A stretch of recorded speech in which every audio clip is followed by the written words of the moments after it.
Namo tassa bhagavato arahato samma sambuddhassa. Namo tassa bhagavato arahato samma sambuddhassa. Mettancha sabbalokasmin manasam bhavaye aparimanam uddham adhocha tiriyancha asambadam averam asapantam. Venerable Chief Nayakahanduru, venerable members of the Mahasangha, good evening, friends and children in the Dhamma. Welcome for our Saturday usual Dhamma talk, the second talk in this 2021, based on the same Sutta, Karaniya Metta Sutta. Now we are approaching the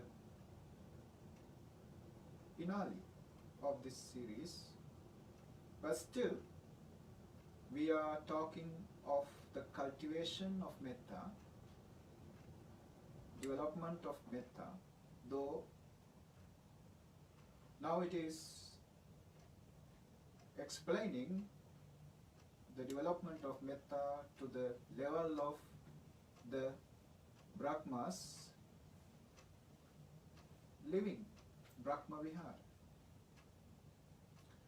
Now this verse has a connection with the former verse that we explained in the last week. Last week, the verse, the stanza concluded with the line, Manasam bhavaye aparimanam.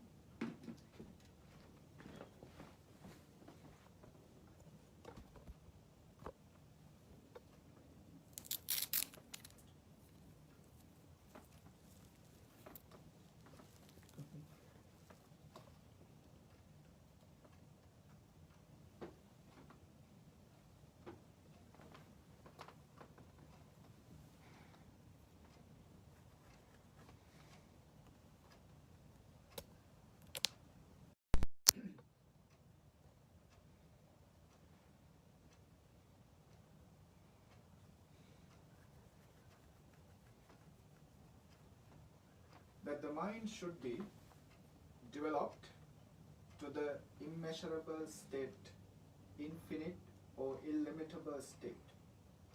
That's what we finished with the explanation of our last talk in last week. Now this immeasurable state of mind, aparimanam manasam, is the mind which is developed on the basis of four sublime states called Metta, compassionate love, Karuna, compassion, Mudita, altruistic joy, and Upekka, equanimity. Today, that same concept is the beginning point of this stanza, especially in the first two lines. The stanza begins, Mettancha sabba lokasmi manasam bhavaye aparimanam. Mettam, of course we know that already. Sabba lokasmi, to the whole world or to the entire universe. It is not about the material world, but about the living beings in this world. Now, when Buddha says lokam, the world, what he means is not just as what we mean. When we say the world, we mean this planet. This planet Earth is the world. But for the Buddha, the world has a much bigger implication, that what he means is the entire world system that he introduced in comparison with the development, cultivation of the spirituality, or the elevation or degradation, promotion or demotion of the consciousness based on one's cultivations, one's development to the positive or negative. Now, in the middle, the human realm. Human realm can be taken as the midpoint, which happens the elevation or demotion, degradation of the life according to that cultivation happening within the human form. Now, there are 31 planes in the existence. This world consists of 31 planes, 31 worlds, 4 woeful realms, 4 realms of suffering. They are the hell, what we call the Niraya, the animal realm, the Preta realm, and the Asura realm. Hell, Niraya, the Preta realm, animal realm, and the Asura realm. The hell, Niraya, though it is just taken as simply a one realm, it consists of 8 great hells, beginning with Njbv, Kalasutta, Sanghata, Rorva, Maharorva, Tapana, Mahatapana, and Avici. It is according to the way, according to the severeness of suffering that a living being in these realms of hell, as they are suffering, is moving higher or becoming severe. They are moving from one type of hell or one particular hell to the other particular hell. For example, lowest suffering level is in the Njbv. Then that hierarchy is moving on according to the level of suffering, and ultimately the severest suffering is to be experienced in the Avici. Yeah. So there are 8 types of great hells, are the divisions of this hell called Niraya, and each of these 8 great hells has 5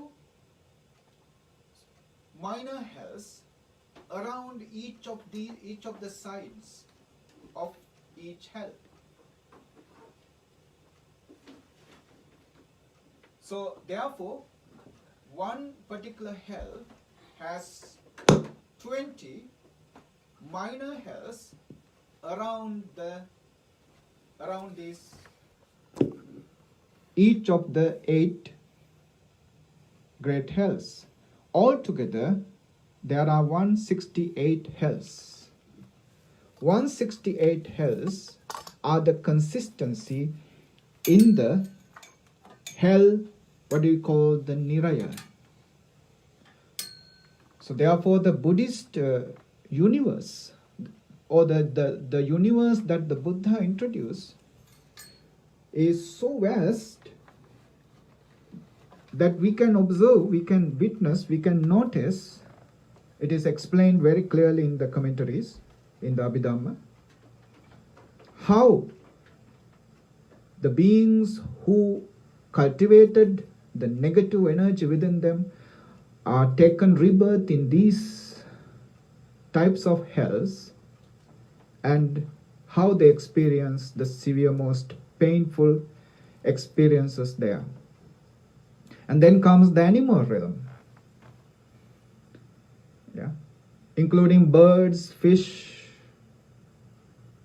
and all sorts of visible to the most invisible level of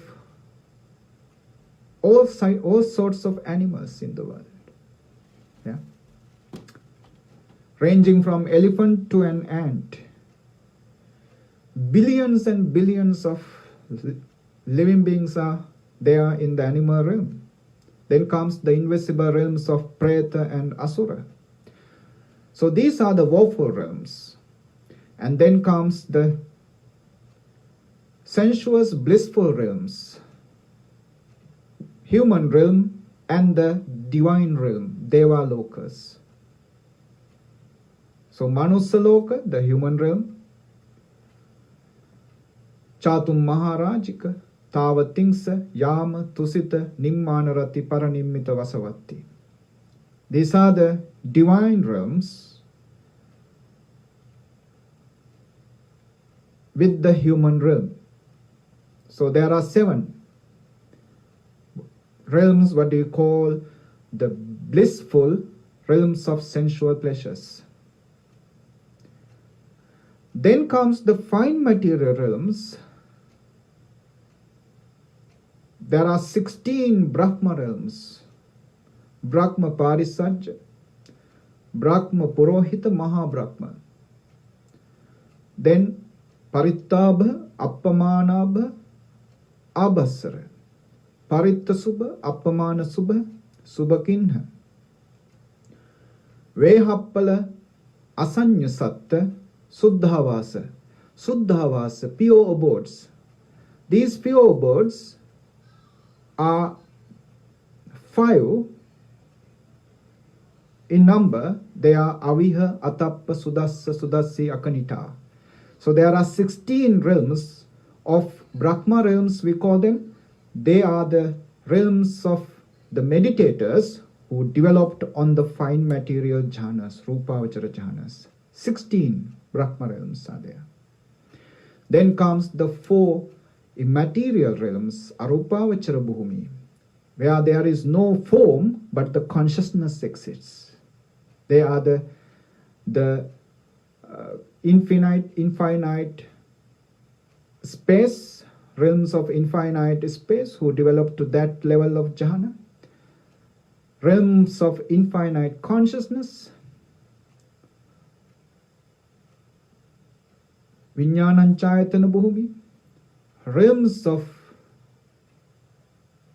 emptiness, Akinchanyayatana Bhumi. Realms of neither perception nor non-perception, Neva Sanya Na Sanyayatana Bhumi. Altogether, there are 31 realms. The samsara, the cycle of suffering, is nothing but moving from one realm to another. Based on the hierarchical development in the consciousness, based on the negative or positive development in the consciousness, one moves from one life to another, either to the higher realms or to the lower realms or to the realms in the cross.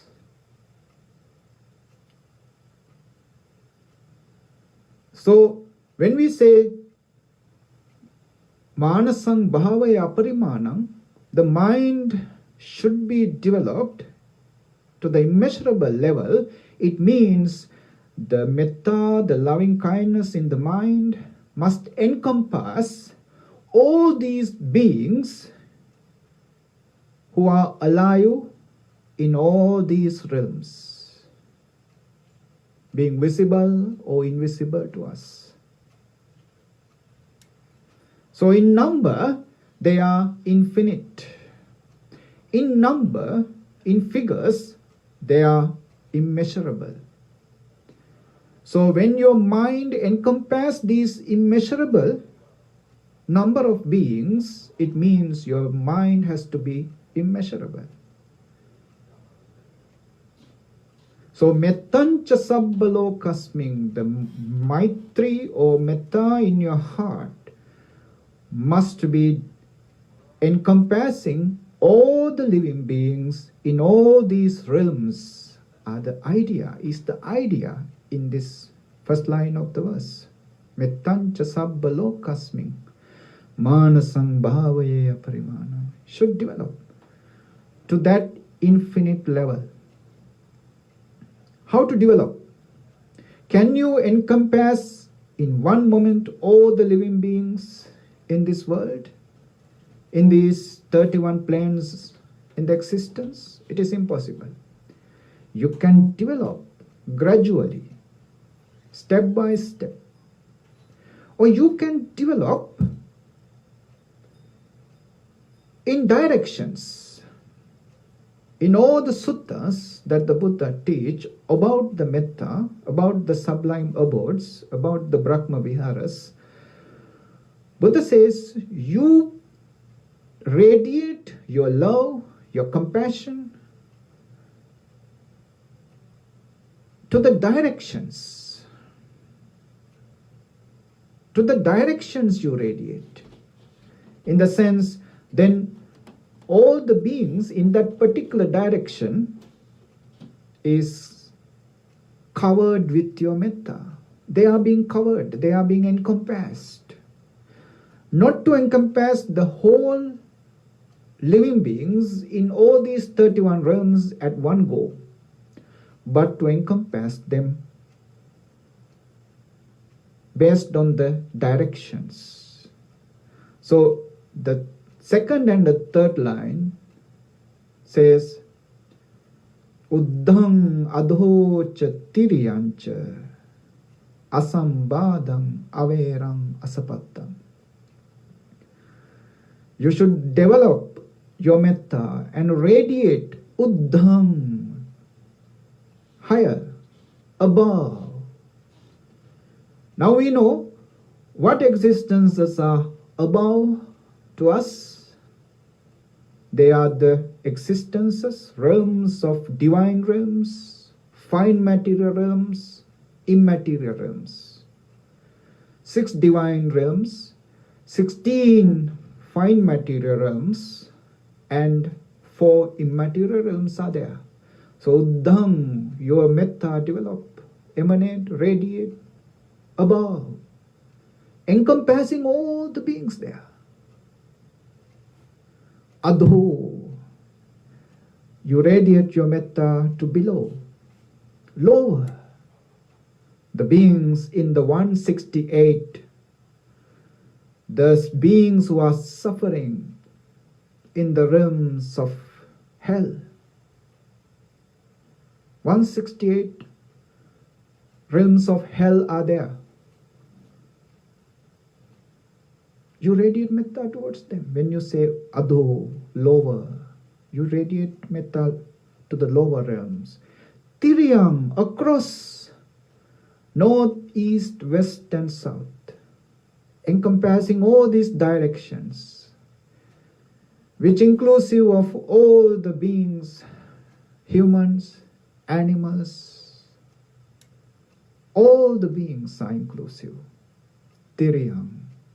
Uddham, adho, tiryam. To the directions.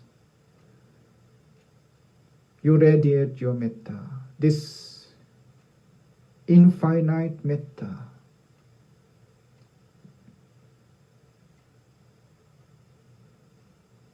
And that metta cannot be spreaded immeasurably if there are 3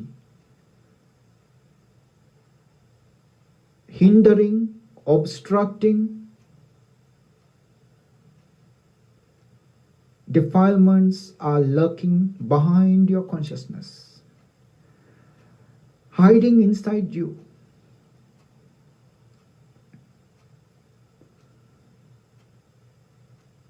So in the next line, Buddha says, Asambhadam averam asapattam. Your metta should be asambhadam, without obstacles. What makes obstacles? Obstacles are made by differences. The inability to accept, understand, and approach the differences. The world is full of differences. Similarities are just man-made. We created similarities in our imaginary world. But the truth or the reality is that the world is full of differences. In color-wise, in the belief or opinion-wise, in the understanding-wise, in the form-wise, in the language-wise, in the appearances, in the behavior. Everybody is different to everybody else. And when we have a wider picture of the world, including all those animals, birds, fish, divine beings, beings in the Brahma realms, beings in the hellish realms, the difference is so vast. And all these differences are just based on the peripheral level, on the boundary level. It is limited to the skin level. Go deeper than this skin level. Go beyond this periphery. You will find that all these beings in all these 31 realms are none other than the beings of desire. We are driven through this samsaric cycle, moving from one life to another, driven by desire, forced by desire, pushed by desire. We are the sons and daughters of desire. Out of desire we took this life. Desire is the very base that we move in this life and move in the samsaric life. We are sons and daughters of desire. This form that we have assumed is just a temporary one. In the inner core, the core of our being is just universal.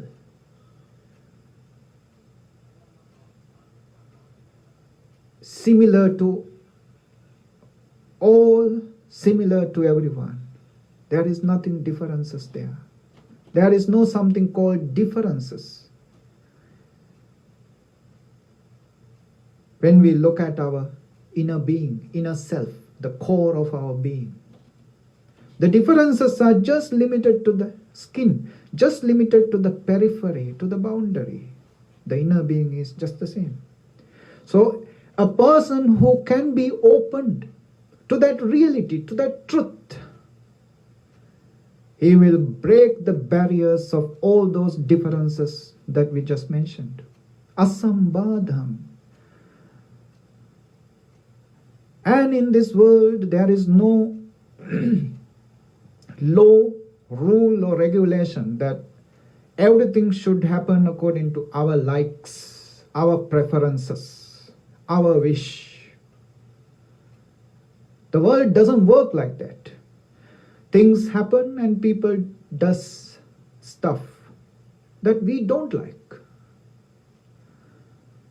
When the things are happening opposite to our wish, we tend to harbor a certain type of hatred within us. But that hatred is a barrier. Misunderstanding causes this hatred. Unawareness, unmindfulness to the truth causes this hatred?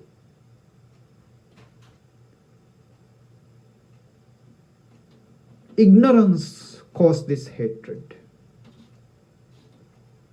And if there is a slight hatred within you, again it is a barrier. It is an obstacle to radiate this immeasurable metta. So averang, without hatred, asapattang, hatred causes rivalry, enmity within us, rivalry within us, hostility within us are caused by hatred. So the hatred and hostility are the biggest barriers for that immeasurable metta to radiate. So Buddha is specifically again restating the fact that when you observe yourself, when you look within yourself, there shouldn't be an iota of hatred within you. Your mind should be devoid of hatred to radiate that immeasurable metta to all the directions, encompassing all the beings, human, animal, likes, dislikes, people who did good for you, people who did bad for you, people who like you or you like them, and people who don't like you, and the people you don't like. All encompassing. You are radiating without any obstacle. It's like a flow of a river, continuously flowing. Nothing can obstruct it. Your metta is flowing to all the direction. So mettam cha sabbalokasmin manasang bhavaye aparimanam uddham adhocha tiryam cha asambadam averam asapattam. So this is how Buddha taught. When you cultivate such a friendliness, a friendly heart within you, radiate that positive, bright, beautiful energy of that heart without any obstacle to all the directions, above, including all the divine realms, Brahma realms, below, covering all the 168 hells, and Tiryam, across. And that metta is aparimanam. Manasang bhavaya aparimanam. That is a metta developed in your mind to the immeasurable, to the infinite. Then comes the next stanza.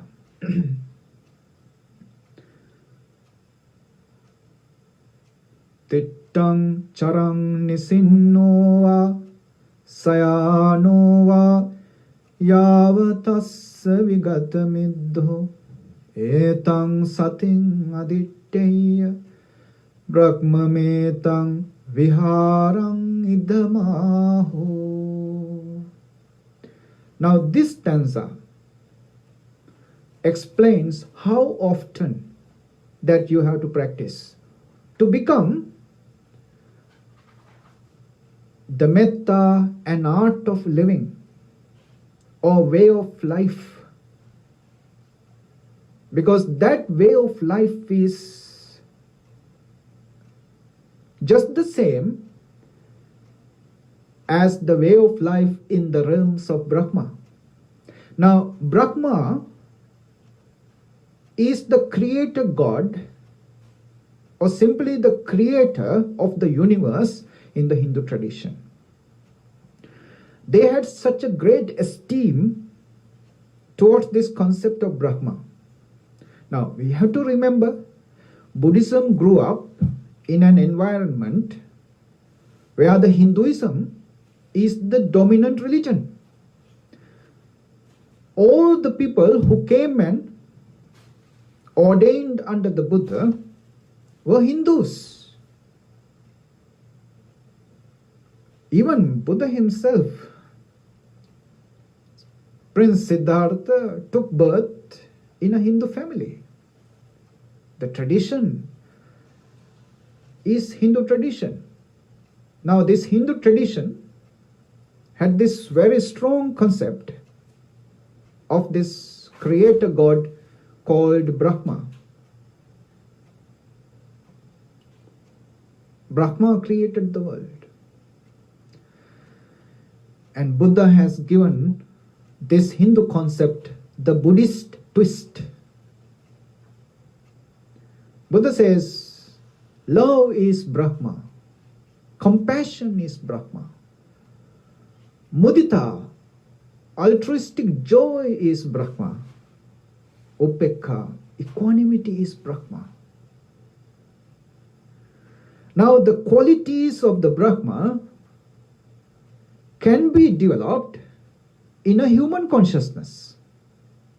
In a consciousness of a human, these qualities can be adopted and be developed. Last week I explained the way the Metta create Karuna, Mudita, Upekha in your heart. When we develop Metta, as part and parcels of Metta, Karuna, Upekha, Mudita, Upekha develops in your heart. It is a natural progress. And also, I explained how Metta is not complete without Karuna, Mudita, Upekha. So therefore, if you practice Metta unknowingly or unnaturally, you are developing your compassion, your altruistic joy and equanimity also.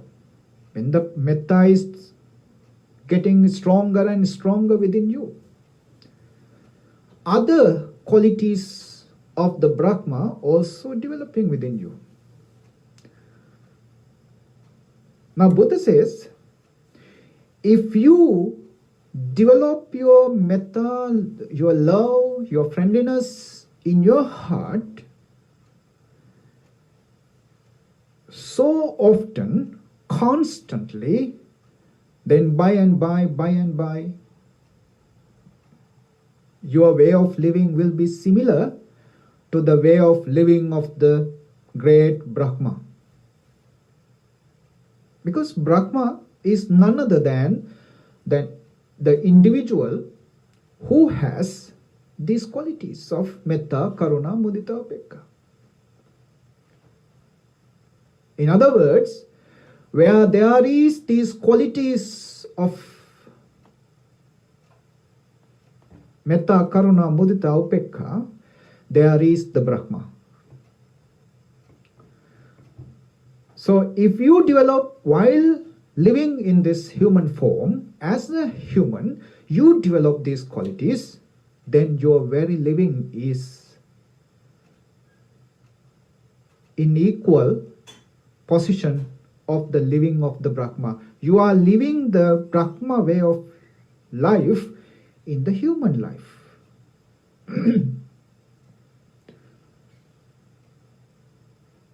So the stanza begins, Tittang charang nisinova sayanova. Now these are the only postures we can have while we are awake, while we are living. Tittang, either sitting, charang, walking, nisinova. Tittang actually standing, charang walking, standing and walking, tittang charang, nisinova sitting, sayanova lying down. So standing, walking, sitting, lying down. Yava tassa vigata middho. Yava, as long as, for somebody, tassa, vigata middho. Vigata means devoid of, middho, drowsiness. That means sleep. As long as one is not asleep. Vigata middho. Middho, I think you may have heard in the 5 obstacles, 5 hindrances. Tina middha. Tina middha is just the same as here the middha, vigata middha. Yeah. Tina middha, of course, translated as sloth and torpor. Now, drowsiness. The torpor. So, as long as you are not feeling drowsy, that means as long as you are not fast asleep. It means the whole of your life while you are awake. Whatever posture you are having, either standing, tittang, charang, walking, nisinno, sitting, sayano, lying down. All the 4 postures are applicable, are usable for your practice. You can practice your metta, and you have to practice your metta. You got to practice your metta in all these postures. So no explicit, no separated posture for metta. But of course, it is not same as for other meditation techniques. For example, if you do anapanasati, awareness on breathing, specifically it is explained where to practice, in which posture you have to practice. Aranya gatova, rukkamula gatova, sunyagara gatova.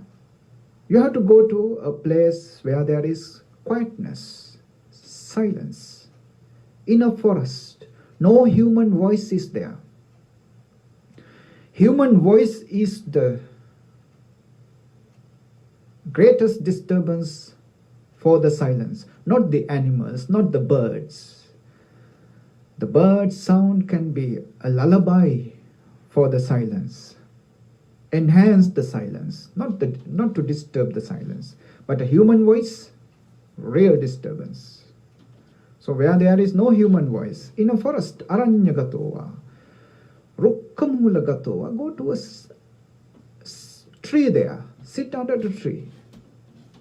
Sunyagara gatova, if there is an empty heart, go there. Pallankanga bhujitva, sit down cross-legged. Ujungkayang, sit upright. Parimukang sating upattapetva, and establish your mind in front. It means at your nostril. Establish your mindfulness in front. This is how, specifically explained, instructed, how you should practice. Cross-legged, sitting upright, establishing your mindfulness in front and observing this incoming and outgoing breathing. Not while you are walking, not while you are lying down, not while you are standing. But for metta, any posture is okay. All the time, you have to cultivate your love and radiate around you, develop around you, above, below, and tiriyam, horizontally. everywhere.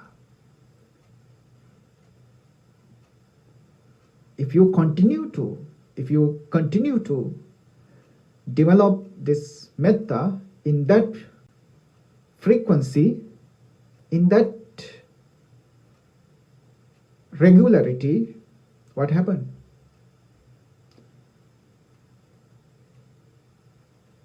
Tittang charang nisinova sayanova yavatassa vigatamiddho etang sating aditteya brahmametang viharang idhamaho. Etang sating aditteya. Etang sating, this awareness, aditteya, taken as a determination. You determined to radiate this metta. You determined to have this awareness on metta continuously, repeatedly, from the morning, from the moment you wake up to the moment you go to sleep. In all the postures you maintain. If you determine and carry on with that determination, work on that determination, gradually, by and by, your whole consciousness, your whole being, your entire being is submerged in metta. And whatever action you do, whatever words you say, that word come out of that immense love, immense compassionate friendliness from your heart. Whatever action you perform, that action is based on that love, based on that friendliness. Everything is based on the friendliness. Everything is based on the metta. Gradually, little by little,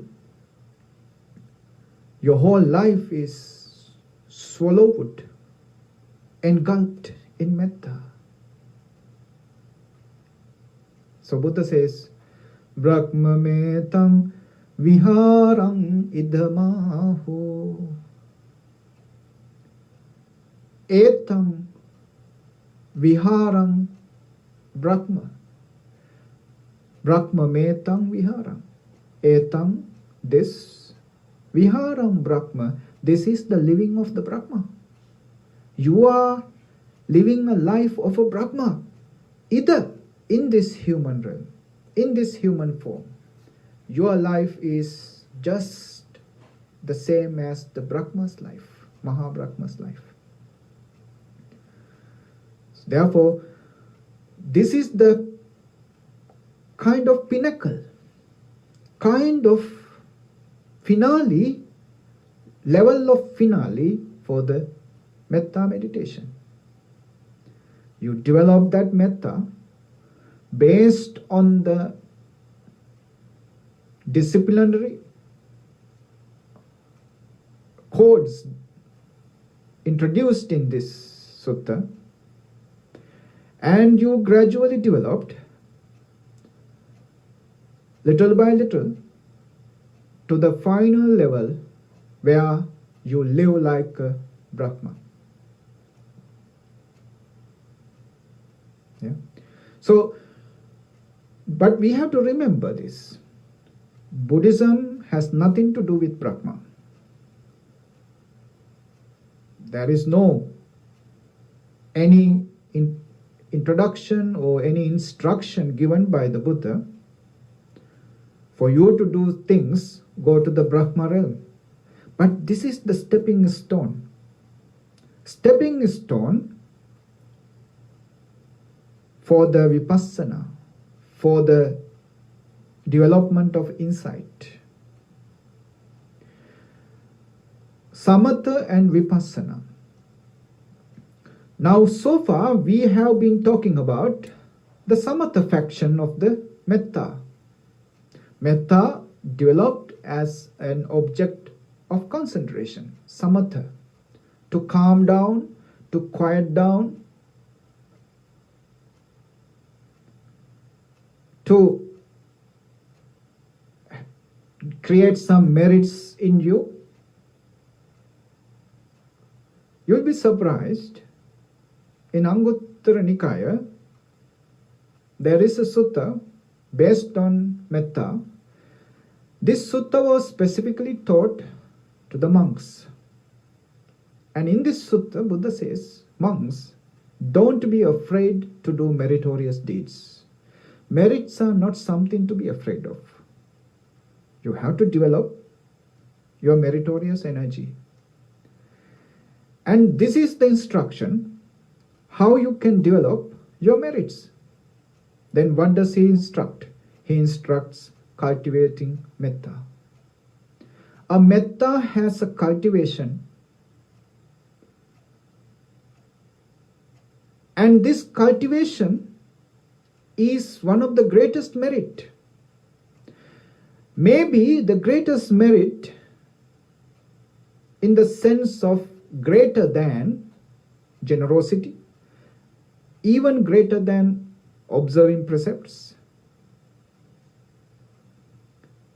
and other sorts of generous activities. So in that sutta, I cannot remember the name of the sutta, but it is there in Anguttara Nikaya, that Buddha specifically says, don't be afraid of merit. And he introduces cultivating metta as the act of meritorious deeds for the monks. Of course, monks are devoid of any material wealth. During the Buddha's time, they didn't have any material luxuries. They are not earning anything. They are not having anything to give materially. So if you don't have anything to give materially, it doesn't mean that you cannot do meritorious deeds. And what is the meritorious performance that Buddha introduced for the monks? Cultivating metta. Metta as a merit. And in another sutta, Buddha introduces the precepts to observe on a full moon day.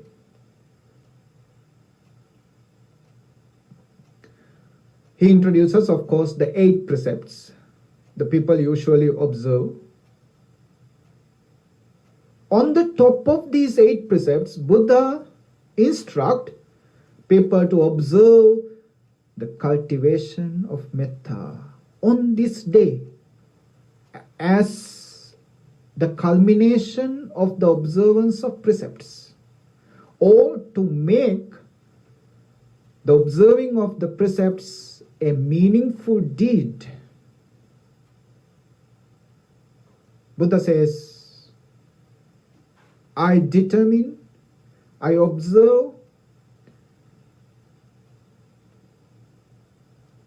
the practice of metta for this day. Now, this is so important. The practice of metta gives the meaning for the 8 precepts. So, 8 precepts are without meaning, without practice of metta. That's the idea. So, this sutta in Anguttara Nikaya, Buddha gives these instructions to practice or to observe as a precept to practice metta on that particular day. After you observe the 8 precepts, you observe this precept. I take this precept of practicing metta on this day. It is there in Anguttara Nikaya. And also, according to the hierarchy of the power of the merits,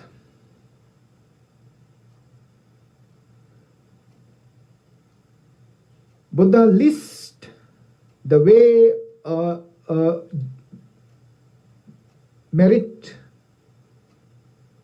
grant results according to the greatness of the results, the deeds are listed. Beginning from a dana you offer to a single sotapanna entry, a person who has attained to the sotapanna stage of stream entry. You offer a dana.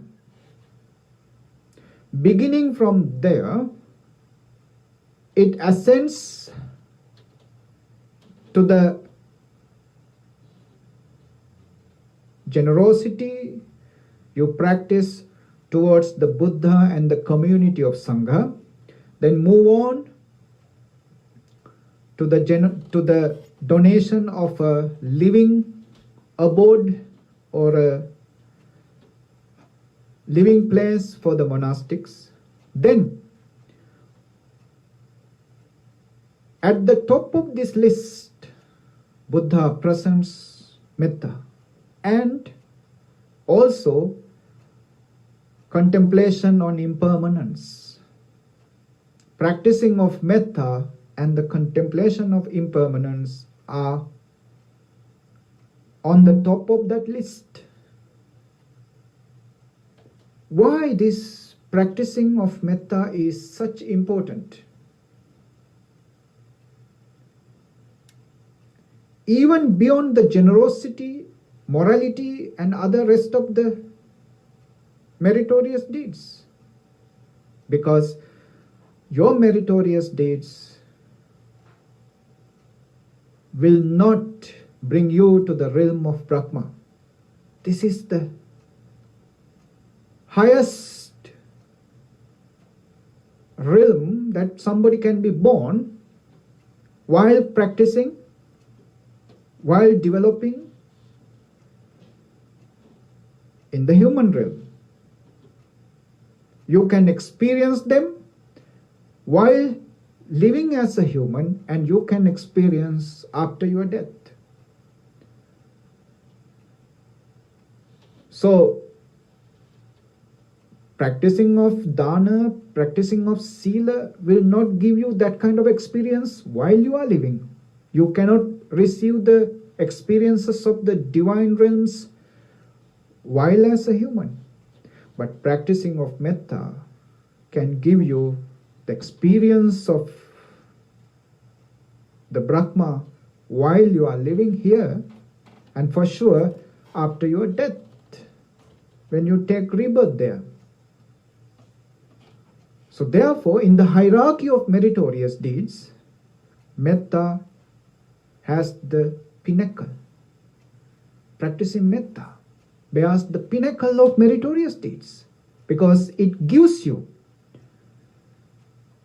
the rebirth in the Brahma realms, and it gives you the experience of the Brahma realms here and now. That's why in the Metta and Sansa Sutta, one of the 11 benefits is Brahma Loko Pago Hoti. If you die with the affinity to be concentrated on the Metta, Brahma Loko Pago, you will be sure to be born in the realms of Brahma. Yeah. So that's why practicing of metta bears the pinnacle among the meritorious deeds. Buddha said, for the monastics who cannot practice the generosity and other sorts of meritorious deeds, for them to be not afraid of meritorious deeds, and he asked them to practice metta. And he placed metta as one of the observances for a layperson who observe 8 precepts on a full moon day. On the top of 8 precepts, the precept of observing to practice metta is there. It is there in Anguttara Nikaya. And also he introduces the list of meritorious deeds The hierarchy is created in accordance with the power, with the meritorious energy granted by it. And the top of that hierarchy, metta, practicing metta for a little bit of time, is so powerful, is much better, giving much better results, defeating other meritorious deeds. So we should not take the practice of metta lightly. We should not look down upon it. And even for a little bit of time, we have to cultivate this. This cultivation will lead us to have such a blessing here and hereafter. Therefore, today what I explained is the last, before the two stanzas, 8 and 9. Mettancha sabbalokasmin manasang bhavaye aparimanam. For the entire universe, this immeasurable metta must be developed. Uddhang, to all the realms above you. Adho, the realms of suffering below you. Tiryam, the realms, the beings who live across to you in all these directions. Uddhang, adho, cha, tiryancha, asambadhang, without obstacles. Averang, without hatred. Asapatthang, without any hostility. Radiate metta. Tittang charang nisinnova sayanova yavatas vigata middho. As often as possible, since the moment of your wake up till the moment of your falling asleep, whatever posture, tittang standing, charang walking, nisinnova even sitting, sayanova or sleeping while down, lying down, yavatas vigatamiddho, as long as vigata middho, vigata devoid of middho, drowsiness, sleep. Develop this metta. Etam sating aditya. Aditya, have this grit, have this determination to maintain this etam sating, this awareness, this mindfulness. And if somebody continue to practice on this, Brahma metang viharang idamahu. Etang Brahma viharang. This is the sublime abode. This is the Brahma's abode. Either here in this human life. Ahu said by the Blessed One. Thank you very much for listening. Let's dedicate all the beautiful, positive thoughts that you and me, all of us, generate in our hearts, together with the departed ones, together with the divine beings. May all of them be rejoiced with our merits, be rejoiced with our joy, with our happiness. Akasattha cha bummattha devanaga mahiddika punyantang anumoditva chirang rakkantu loka sasanam chirang rakkantu desanam chirang rakkantu mam paranti etavata cha ammehi sambatam punya sampadam sabbe deva anumodantu sabbe bhuta anumodantu sabbe satta anumodantu sabba sampatti siddhiya idamme ñātinam hotu sukita hontu ñātayo idamme ñātinam hotu sukita hontu ñātayo idamme ñātinam hotu sukita hontu ñātayo. Blessings for you. Dukkha roga bhayavera soka sabbe upaddava anekāntarāyāpi vinassantu ca tejasa jaya siddhi dhanam labham sati bhagyam sukham balam siriyayu ca vanno ca bhogam uddhi ca yasava satavassa ca ayu ca jiva siddhi bhavantu te ayurārogya sampatti sagga sampatti mevaca ato nibbāna sampatti iminate samijjatu.